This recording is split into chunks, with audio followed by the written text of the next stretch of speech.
귀향의 목소리. 안녕하세요. 비나리는 금요일입니다. 편안한 밤 보내셨어요? 건강이 최고입니다. 안부를 물어봅니다. 오늘도 감동 개나리와 함께 즐거운 시간 보내세요. 구독과 댓글은 저를 미소 짓게 합니다. 잔잔한 피아노 배경음악이 흐른다.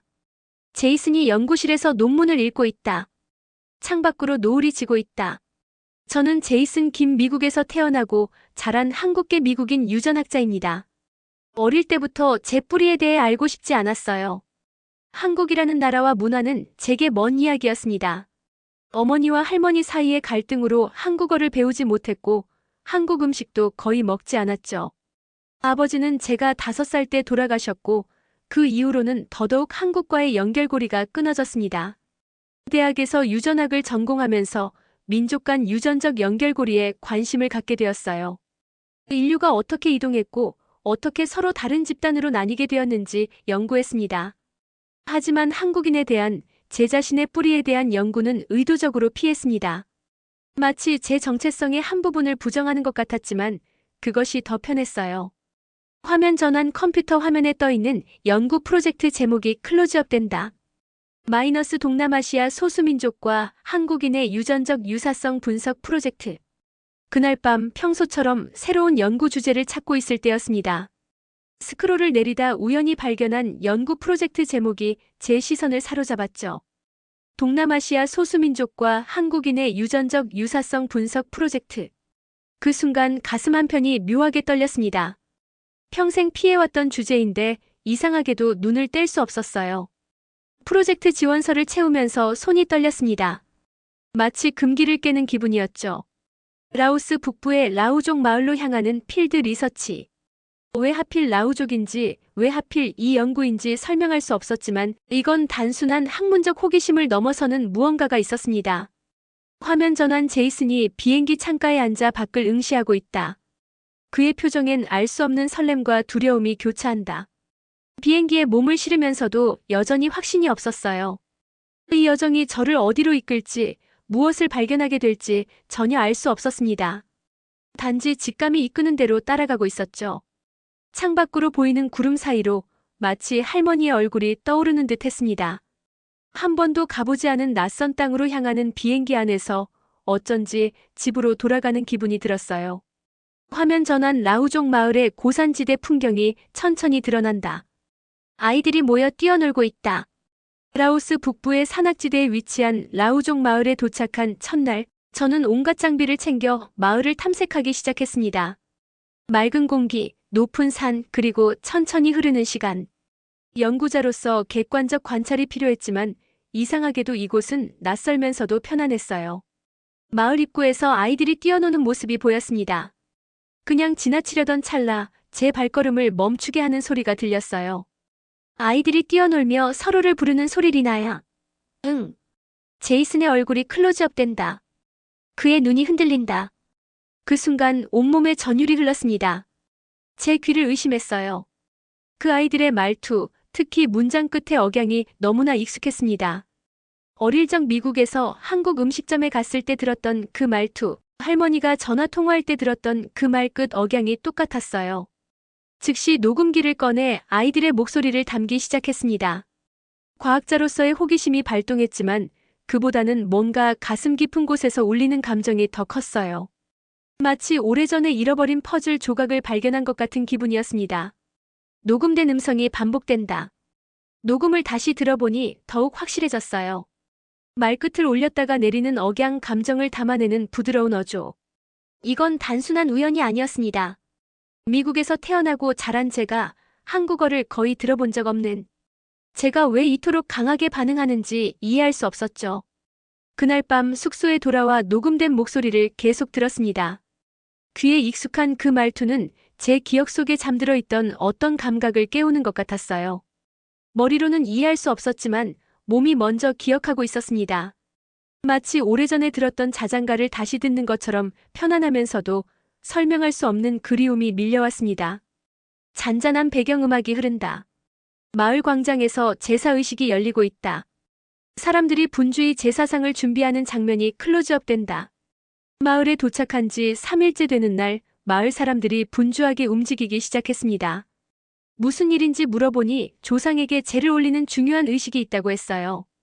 저는 이 기회를 놓치지 않고 관찰하기로 했습니다. 광장 중앙에는 긴 상이 차려지고 있었습니다. 그런데 그 상 위에 올려진 음식들을 보는 순간 제 몸은 또 한 번 얼어붙었습니다. 제사상에 돼지머리, 찰밥, 절임 채소들이 차려진 장면이 클로즈업된다. 돼지머리, 찰밥, 그리고 여러 종류의 절임 채소들. 할머니 집에서 본 제사상과 너무도 흡사했습니다. 어렸을 때 할머니가 차리던 제사상을 몇 번 본 적이 있었어요. 그때는 그저 이상한 의식으로만 여겼지만 지금 제 눈앞에 펼쳐진 광경은 마치 기억 속 장면이 현실에서 재현된 것 같았습니다. 특히 음식을 배열하는 방식, 술잔을 올리는 순서, 심지어 절하는 모습까지. 모든 것이 제가 어렴풋이 기억하는 한국의 제사와 닮아 있었어요. 이건 단순한 우연이 아니었습니다. 무언가 깊은 연결고리가 있음이 틀림없었죠. 장로와 제이슨이 대화를 나누고 있다. 장로의 목소리가 화면에 오버랩된다. 의식이 끝난 후 용기를 내어 마을의 장로에게 다가갔습니다. 통역사의 도움을 빌려 물었죠. 이 의식은 얼마나 오래되었나요? 언제부터 이렇게 해왔나요? 장로는 잠시 생각에 잠기더니 대답했습니다. 우리 조상들은 눈 내리는 북쪽에서 왔소. 추운 겨울을 넘어 이곳에 도착했지.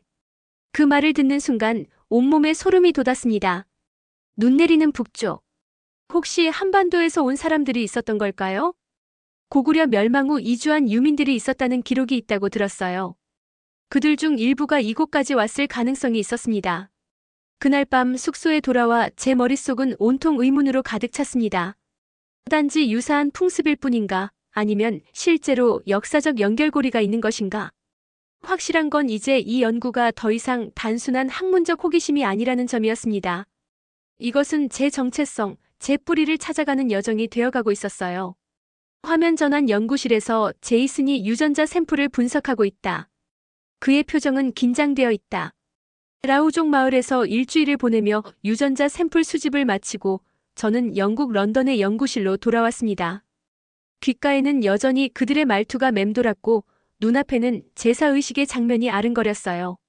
하지만 이제 과학자로서 객관적인 증거를 찾아야 할 시간이었습니다.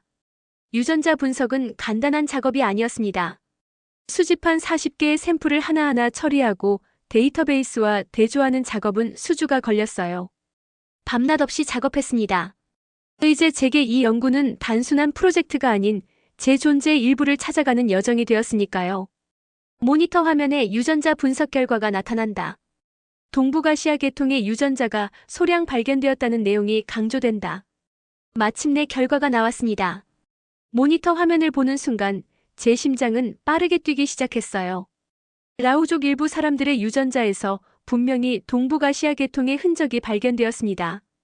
미토콘드리아 DNA 분석 결과, 특히 Y-하플로그룹 패턴에서 한국인과의 연관성이 보였어요. 이건 우연이 아니야. 내 직감이 맞았어. 그 결과를 보는 순간 제 안에 있던 모든 의심이 사라졌습니다. 적어도 일부 라우족 사람들은 한반도와 연결된 조상을 가지고 있을 가능성이 높았어요. 물론 이것만으로는 완전한 증명이 될 수 없었습니다. 더 많은 데이터, 더 많은 증거가 필요했어요. 화면 전환 제이슨이 다시 비행기에 앉아 창밖을 응시하고 있다. 그의 눈은 여전히 흔들리고 있다. 다음 단계로 넘어가기 위해 저는 더 깊은 연구를 결심했습니다. 이제 단순한 유전자 검사를 넘어 언어적, 문화적 연결고리를 체계적으로 분석할 필요가 있었어요. 그러기 위해서는 한국에 대해, 제 뿌리에 대해 더 많이 알아야 했습니다. 비행기 창밖으로 구름이 흘러가는 것을 바라보며 저는 처음으로 한국에 가봐야 할지도 모른다는 생각을 했습니다. 그동안 철저히 피해왔던 그곳으로 말이죠. 아직은 그럴 용기가 없었지만 적어도 한국에 대한 연구는 시작해야 했습니다. 그 첫 단계로 한국어의 억양 패턴을 연구하기로 했어요. 런던의 연구실에서 제이슨이 음성 분석 프로그램을 켜고 있다. 런던으로 돌아와 두 번째 연구 단계를 시작했습니다. 이번엔 라우족 아이들의 목소리와 한국어의 억양을 비교하는 작업이었죠. 유전자 연구에서 언어학적 연구로 넘어가는 것은 제게 새로운 도전이었습니다. 언어학 전문가들의 도움을 받아 음성 분석 소프트웨어를 활용했어요. 제가 녹음한 라우족 아이들의 목소리와 온라인에서 수집한 한국 아이들의 음성 샘플을 프로그램에 입력했습니다. 중요한 건 단어나 문법이 아니라 순수한 억양, 음의 높낮이와 패턴이었어요. 화면에 음성 파형 그래프가 나타난다. 두 언어의 억양 패턴이 일치하는 장면이 클로즈업된다. 분석 결과를 보고 저는 또 한 번 놀라지 않을 수 없었습니다. 문장 끝의 억양 패턴, 특히 질문을 할 때와 감정을 표현할 때의 음의 높낮이가 놀라울 정도로 유사했어요. 이건 단순한 우연이 아니었습니다. 더 깊이 연구할수록 이것이 단순한 음성학적 유사성이 아니라는 사실을 깨달았습니다. 언어학자들은 이를 정서적 코드라고 부릅니다. 언어의 가장 깊은 층, 감정을 표현하는 방식이 두 집단 사이에 공유되고 있었어요. 이건 단순한 우연이 아니다. 두 언어는 말끝에 담긴 정서적 코드가 너무도 유사하다. 그 순간 제 연구의 방향이 완전히 바뀌었습니다. 이제 저는 단순한 유전적 연관성을 넘어 집단 간 정서적 유대를 추적하고 있었어요. 이것은 마치 오래전에 갈라진 가족이 서로 다른 언어를 사용하게 되었지만 감정을 표현하는 깊은 방식은 여전히 공유하고 있는 것과 같았습니다. 이 발견을 정리하면서 제 연구에 대한 확신이 더욱 커졌습니다. 하지만 아직도 많은 질문이 남아 있었어요. 이런 연결고리가 어떻게 형성되었는지, 역사적으로 어떤 이주 경로가 있었는지, 그리고 다른 소수민족에서도 비슷한 패턴이 발견되는지, 이 모든 질문에 대한 답을 찾기 위해 저는 더 많은 전문가들과 연결될 필요가 있었습니다. 학회장 내부. 제이슨이 서지훈을 만나고 있다. 두 사람은 커피를 마시며 대화를 나누고 있다. 런던에서 열린 동아시아 언어학 학회에서 저는 중요한 인연을 만났습니다. 한국계 영국인 언어학자 서지훈 박사였죠.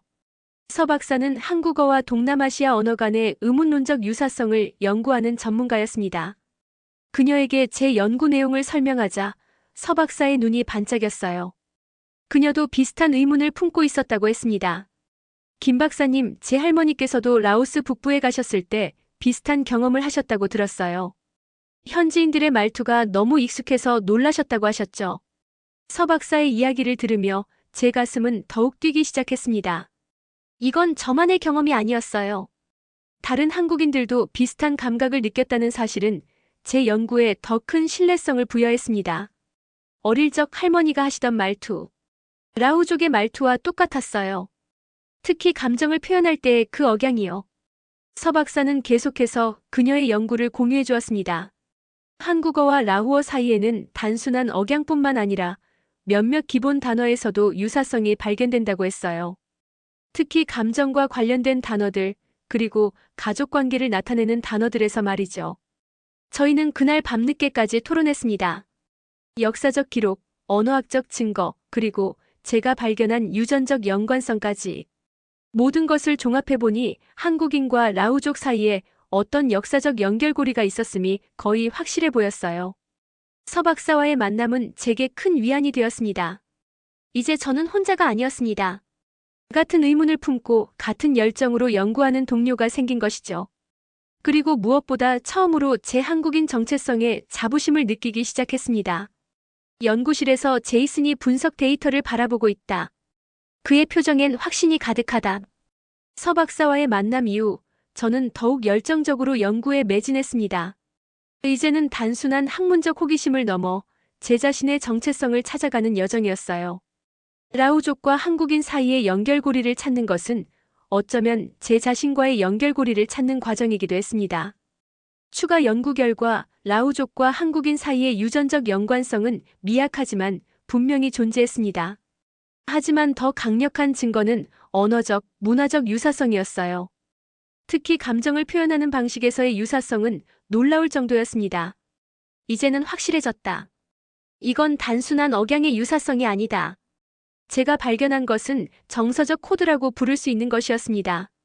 말끝에 담긴 감정 표현 방식, 기쁨과 슬픔을 전달하는 억양 패턴이 두 민족 사이에 공유되고 있었어요.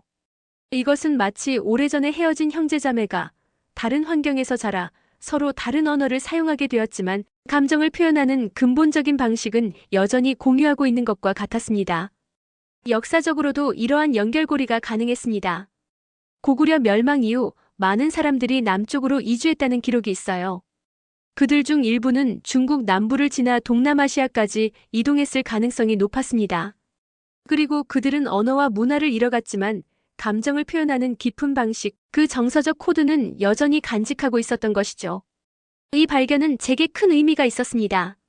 유전자와 언어는 시간이 지나며 변할 수 있지만 감정을 표현하는 방식, 그 정서적 코드는 훨씬 더 깊이 뿌리내려 있다는 사실을 깨달았어요. 그리고 그 코드는 제 안에도, 제가 만났던 라우족 아이들 안에도 여전히 살아있었습니다. 학회 발표 장면. 제이슨이 무대에 서서 프레젠테이션을 진행하고 있다. 1년간의 연구 끝에 저는 국제유전학 학회에서 제 발견을 발표할 기회를 얻었습니다. 무대에 오르기 전 가슴이 두근거렸어요. 이 발표는 단순한 학술적 성과를 넘어 제 개인적 여정의 한 장을 마무리하는 순간이기도 했습니다. 여러분, 이 연구는 단순한 언어적 유사성에 관한 것이 아닙니다. 화면 전환 라우족의 마을과 한국 시골 마을이 교차되며 나타남. 말끝에 담긴 정서, 그것이 두 민족에 보이지 않는 연결고리였습니다. 유전자는 희석되고 언어는 변화하지만 감정을 표현하는 깊은 방식은 세대를 넘어 보존됩니다. 발표가 끝난 후 많은 학자들이 관심을 보였습니다. 특히 동아시아 역사와 문화 연구자들은 이 발견이 기존 이주 경로 이론의 새로운 시각을 제공할 수 있다고 평가했어요. 제 연구는 이제 시작일 뿐이었습니다. 앞으로 더 많은 소수민족, 더 많은 지역을 조사해 더 넓은 그림을 그려나갈 계획이었어요. 하지만 그보다 더 중요한 변화는 제 안에서 일어났습니다. 이 연구를 통해 저는 처음으로 제 한국인 정체성을 받아들이기 시작했어요. 더 이상 그것은 피해야 할 무언가가 아니라 제 일부이자 자랑스러운 유산이 되었습니다. 제이슨이 한국에서 할머니의 제사에 참석하는 장면. 그는 제사상을 보며 눈을 감고 속삭인다. 연구가 끝난 후 저는 마침내 용기를 내어 한국을 방문했습니다. 35살이 되어서야 처음 밟아본 한국 땅. 그곳에서 저는 어머니의 고향을 찾아갔고 돌아가신 할머니의 제사에 참석했습니다. 제사상 앞에 무릎을 꿇고 앉아 그 익숙한 음식들을 바라보며 깊은 감정에 사로잡혔어요. 할머니, 저 왔어요. 많이 늦었지만 이제야 찾아왔습니다. 라우족 마을에서 보았던 그 의식이 이제는 낯설지 않았습니다. 오히려 깊은 친밀감을 느꼈어요. 마치 오래전부터 알고 있었던 것 같은, 제 몸이 기억하고 있던 의식 같았습니다. 제사를 지내는 동안 가족들이 주고받는 대화, 그 억양과 리듬이 귓가에 울렸습니다. 라우족 아이들의 말투, 그들의 웃음소리와 겹쳐졌어요. 두 소리가 하나로 어우러지는 듯 했습니다. 그 순간 깨달았습니다. 유전자와 언어라는 표면적인 차이 너머에 인간의 감정을 표현하는 깊은 방식은 역사와 시간을 초월하여 이어져 오고 있다는 것을. 그리고 그 연결고리를 통해 저는 마침내 제 뿌리를 찾았습니다. 카메라가 천천히 멀어지며 제이슨이 가족들과 함께 앉아 이야기를 나누는 모습이 보인다. 이제 저는 매년 한국을 방문합니다. 라우족 마을도 정기적으로 찾아가죠. 그곳에서 만난 사람들과 지속적인 연락을 유지하고 있어요. 그들의 언어를 배우고 그들의 문화를 기록하며 우리의 연결고리를 더 깊이 탐구하고 있습니다. 동시에 한국어도 배우기 시작했습니다. 서툴지만 그 말의 리듬과 억양은 이상하게도 자연스럽게 제 입에서 흘러나옵니다. 마치 오래전부터 알고 있었던 것처럼 말이죠. 제 연구는 이제 더 넓은 범위로 확장되었습니다. 다른 동남아시아 소수민족들과 한국인 사이의 연결고리도 찾고 있어요. 역사의 물결 속에서 흩어진 사람들, 하지만 여전히 보이지 않는 끈으로 연결된 사람들의 이야기를 더 많이 발견하고 싶습니다. 마지막 장면. 제이슨이 연구실에서 세계 지도를 바라보고 있다. 한반도에서 동남아시아로 이어지는 선이 그려져 있다. 사람들은 종종 묻습니다. 왜 이토록 집착하냐고, 왜 이 연구에 인생을 바치냐고. 제 대답은 간단합니다. 이건 단순한 학문적 호기심이 아닙니다. 이것은 사람들 사이의 연결고리를 찾는 여정이에요. 역사의 파도에 흩어져 서로를 잊었지만 여전히 같은 방식으로 기쁨과 슬픔을 표현하는 사람들의 이야기입니다. 그리고 무엇보다 이것은 제 자신을 찾아가는 여정이었습니다. 오랫동안 부정했던 제 정체성의 한 부분을 마침내 받아들이고 그것을 통해 더 온전한 사람이 되어가는 과정이었죠. 마지막으로 저는 이렇게 말하고 싶습니다. 우리 모두는 서로 연결되어 있습니다. 언어와 문화 국경을 넘어서 우리는 같은 방식으로 감정을 표현하고 같은 방식으로 사랑하고 슬퍼합니다.